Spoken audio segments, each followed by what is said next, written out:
మోహన్ బాబు ఇంట్లోకి వెళ్లేందుకు ప్రయత్నించగా అక్కడున్న సిబ్బంది ఆయన్ని అడ్డుకునే ప్రయత్నం చేశారు. దీంతో అక్కడ ఇరు వర్గాలు కూడా ఘర్షణకు దిగాయి. ఈ సమయంలో అక్కడకు వచ్చిన మీడియా ప్రతినిధిపై మోహన్ బాబు దాడి చేయడం హాట్ టాపిక్ గా మారింది. ఈ పరిణామానికి ముందు మోహన్ బాబు తన కొడుకు మంచు మనోజ్ ను ఉద్దేశించి ఒక ఆడియోను విడుదల చేశారు. ఆస్తి వాటాల విషయంలో మనోజ్ మోహన్ బాబుల మధ్య వివాదం చెలరేగినట్టు తెలుస్తుంది.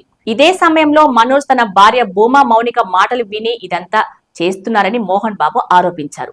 ఇదిలా ఉంటే అసలు మోహన్ బాబు ఆయన తనయుడు గొడవ పడుతున్న ఆస్తులు దివంగత హీరోయిన్ సౌందర్యమని తెలుస్తుంది.